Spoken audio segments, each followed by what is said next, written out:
Rendez-moi les séries qui ne cherchent pas à être des films, qui respectent l'art de la série et prennent au sérieux la façon de raconter des histoires spécifiques à la télévision. Ok, au-delà de cette intro un peu démago, je voulais vous parler aujourd'hui d'un petit rituel. Une fois par semaine, presque toutes les semaines depuis bientôt 5 ans, je ponctue ma soirée de 20 minutes devant Abbott Elementary, une sitcom au format faux documentaire, avec des actrices peu connues du grand public, des épisodes au format standardisé, une blague par page et donc par minute comme l'imposent les codes de la sitcom, et des saisons d'une 20aine d'épisodes. Si ça sonne peu familier pour vous, c'est normal, nous avons quitté l'ère des séries de 8 saisons de 25 épisodes chacune, où il y a bien longtemps.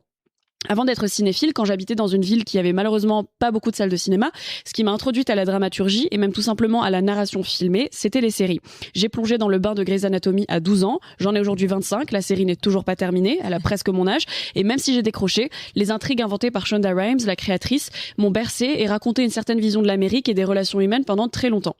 Alors quand les séries ont commencé à être cinéphilisées, c'est-à-dire un peu événementialisées, avec des réals du cinéma, des castings 5 étoiles, des mini-séries de 6 épisodes d'1 heure avec un focus sur la photographie et la mise en scène comme rarement avant. J'ai trouvé ça super et j'ai pris tellement de plaisir devant Big Little Lies, Scenes from a Marriage, Normal People et consorts.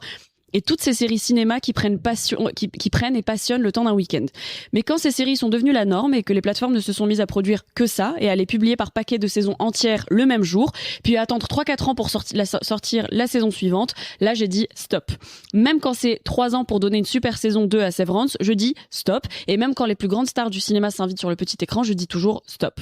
Alors cette carte blanche est posée comme un mini coup de gueule. C'est rare, d'habitude je vous déclare ma flamme à quelque chose. Rendez-moi les séries qui ne cherchent pas à être des films à tout prix, qui veulent cultiver leurs personnages en prenant le temps, nous surprendre avec des retournements de situation parfois un poil trop tarabiscotés pour le cinéma, nous offrir des gueules d'acteurs et d'actrices qu'on ne connaissait pas et qui se révèlent à la télé, nous lasser parfois pendant une saison pour mieux nous retrouver la saison suivante, bref, des séries qui veulent prendre leur temps.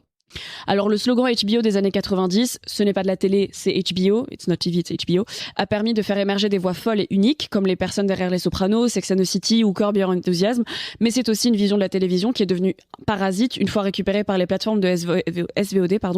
notamment avec l'accélération de leurs abonnés pendant la pandémie. Il y a eu pendant longtemps un quasi mépris de classe envers la télé, qui ne serait pas assez autorisante pour certains cinéphiles, qui hiérarchisaient les images, mais aujourd'hui on est allé dans l'extrême inverse et on se retrouve avec des séries de 6 heures et des sagas de films de plus de 50 heures, et les deux ont des travers bizarrement similaires. Quand en plus les séries suivent le modèle une saison entière jetée la même journée et qu'on la binge en une après-midi, l'événementialisation et l'aspect communautaire fun disparaît entièrement et on se retrouve avec des séries oubliées aussitôt qu'elles sont sorties. Alors moi, je reviens à mon point initial qui est rendez-moi les séries qui ne cherchent pas à être des films, qui savent très bien la richesse et la grandeur que peuvent avoir des séries sans chercher à copier ce qui se fait au cinéma et